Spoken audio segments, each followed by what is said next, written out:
Hi, I'm Christy Nicholas. I'm here today to read you the first scene of my novel, The Enchanted Swans. First, please click like and subscribe. Hit the bell if you want notifications of new videos when I upload them. Now, The Enchanted Swans came out of an idea. I'd read Juliette Marillier's Daughter of the Forest books, which are a retelling of a fairy tale about the 7 swans. A girl has 7 brothers, they're turned into swans by their evil stepmother, etc. And I seem to remember that fairy tale from my childhood, so I went back and read about the fairy tale.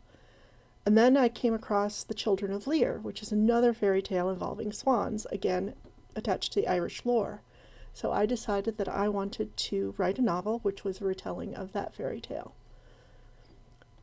So, without any further ado, I shall begin. The Enchanted Swans, 460 BCE. Mother screeched in pain as she gripped my hand.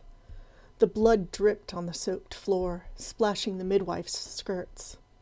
I hummed and pushed my healing will through my hand into hers, as the ravens taught us, but she blocked it.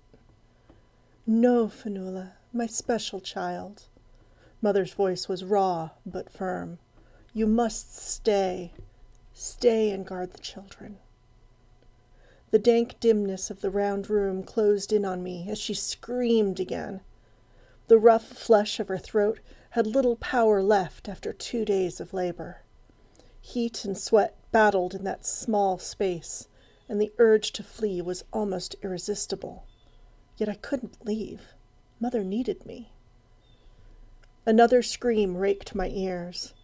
The wattle and daub walls and the very air around us. The pain and regret of a lifetime echoed in that scream. Her hand grew flaccid in my own. My eyes grew misty as her life force escaped and faded into the other world. In my grief, the room faded into a cloud of pain. The candlelight fled, and I heard a strangled keening sound which ululated in a haunting rhythm.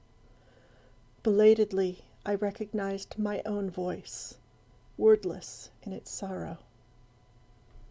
Despite my wails, I heard a small voice lifted to join my cries. The cry of a child. No, not just one. There were 2 squalling infants. Mother had given us twins with her last dying breath.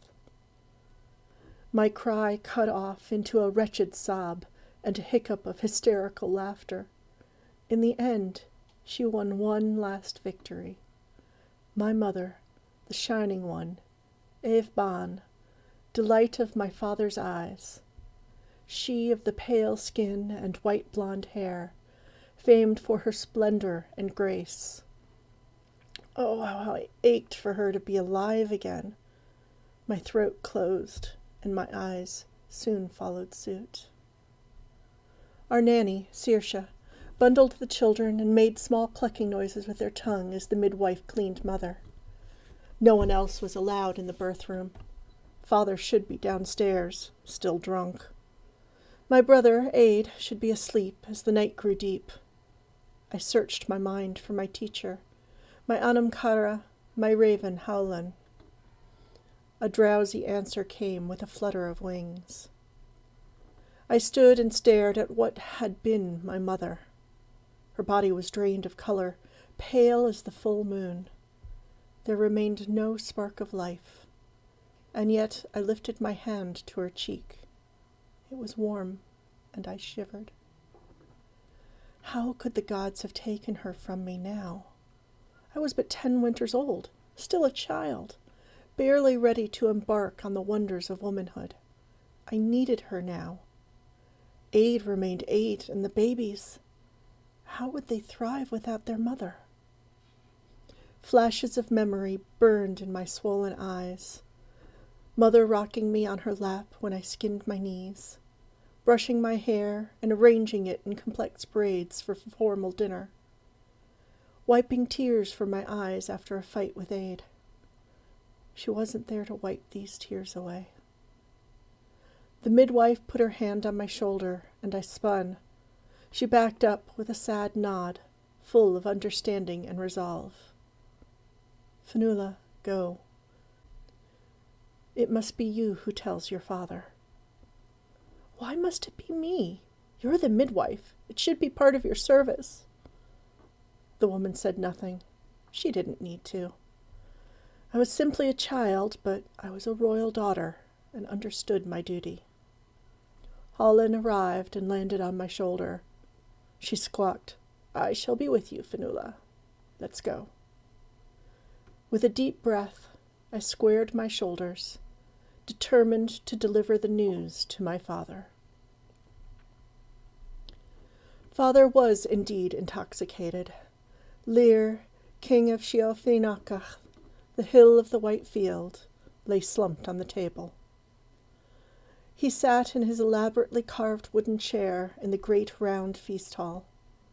He towered over most, with his dark reddish-brown hair unkempt and wild.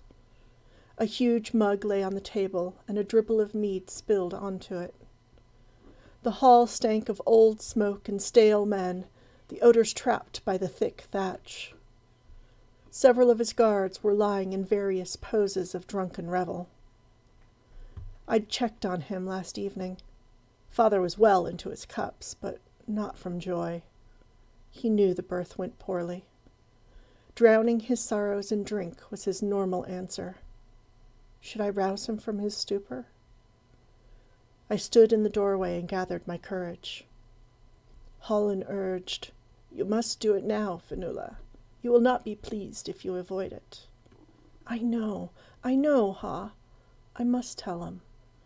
But somehow saying it aloud makes it truer. I don't want it to be true. Whirling around at the sound behind me, I saw my little brother Aid. He gripped my skirts and hid his face. He'd surely heard the screams and cries, and my own wails. Oh, gods, what must he think? I pulled him into my arms and hugged him close. We both cried. What? What's that? Father's voice sounded garbled. A loud bang startled me and Aid apart as his mug dropped to the flagstones. I trembled, but I approached him alone. Holland flew to the table, but remained in the room. Father, I have news. What? Who's there? Clum closer. By the stones, I can't see you. The drink still slurred his speech, but I knew what he wanted. I took several steps into the hall and skirted the twisted forms of the passed-out guards. When I reached the table, I carefully looked elsewhere. I did not want to see his eyes when I told him Mother, his beloved wife, was dead. A loud clatter startled me, but I still did not raise my eyes. His empty wooden plate had fallen. Father grunted, groaned, and rose from the table. Fionnuala? Fionnuala, is that you? I glanced up at the pain in his voice. He must know. He must see it in my posture and my reluctance to speak. Fionnuala, what is it, my child? What? He choked off his words at the sight of my eyes. His own were gummy with drink and sleep, but they widened with realization. The roar that ripped through the hall put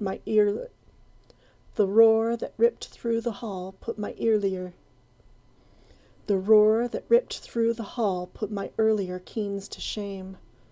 The walls reverberated with his rage and sorrow. He pounded his fists on the huge feast table until they were bloody. I scampered to the wall to be out of range, though he would never intentionally harm me. Aid fled from the doorway. Lostarn, Father's raven, flitted through the window and landed on his perch near the wall. He said nothing, but cocked his head while his master howled. Father picked up his heavy chair and flung it against the wall. It made a horrific sound. I'm ashamed to say it frightened me. I fled until I found my chamber along the outer wooden palisades. I